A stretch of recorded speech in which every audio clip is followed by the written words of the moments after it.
ఒక్క ఓటు, ఒక్క ఓటు మీ జీవితాన్ని మార్చేస్తుంది అంటే నమ్మేవాళ్ళు కాదు కదా. ఎందుకు అంటే మనం వేసే ఒక్క ఓటు జీవితాన్నే మార్చేస్తుందా అని చెప్పి మనం ఉచిత పథకాలకు అలవాటు పడి ఎవరైతే అప్పనంగా మనకు దోచిపెడుతుంటారో అలాంటి వాళ్లకు ఓటు వేసి ఎంతోమందిని గెలిపించి 70 సంవత్సరాల పాలనలో మనం ఎంతటి దారుణమైన పరిస్థితులను ఎదుర్కొన్నామో ప్రతి ఒక్కరికి తెలిసిన విషయమే.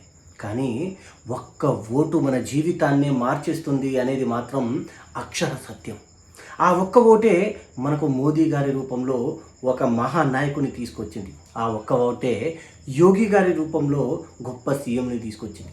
ఆ ఒక్క ఓటే Hemant Biswa Assam CM, Uttarakhand CM, Madhya Pradesh CM, Rajasthan CM, ఇలా చెప్పుకుంటూ పోతే ఎంతోమంది గొప్ప నాయకులను తీసుకొచ్చింది మనం వేసే ఒక్క ఓటు.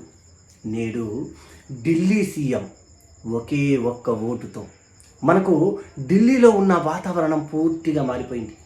ఎలా అయితే మన హిందువులకు కార్తీక మాసం అతి పవిత్రమైన రోజుగా మనం చేసుకుంటామో అలాగే దీపావళి తర్వాత ఛట్ పూజ పేరిట 3 రోజులు బీహార్ ప్రజలు ఎంతో అద్భుతంగా భక్తి శ్రద్ధలతో నది ఒడ్డున కూర్చొని ఆ ఛట్ పూజను చేస్తూ ఉంటారు పవిత్రంగా.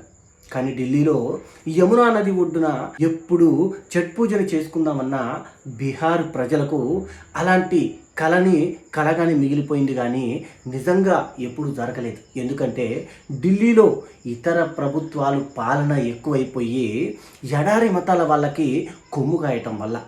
కానీ నేడు ఢిల్లీ ప్రభుత్వం బీజేపీ ప్రభుత్వం అవ్వటం వల్ల ఛట్ పూజ యమునా నది ఒడ్డున అద్భుతంగా జరుపుకుంటున్న పరిస్థితులు మనం చూడవచ్చు.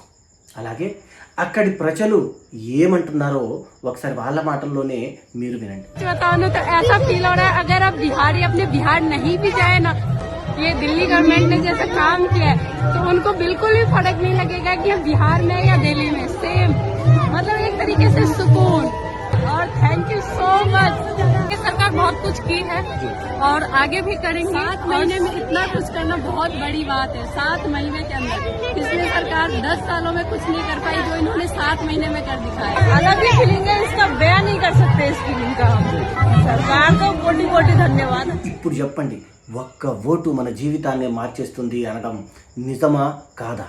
అయితే ఈసారి మీ ఓటు బీజేపీ ప్రభుత్వానికి వేసి ప్రతి చోట మనం ఒక్క ఓటుతో మన జీవితాలనే మార్చుకున్నాం. అర్థమైందిగా? జై శ్రీరామ్, భారత్ మాతాకి జై.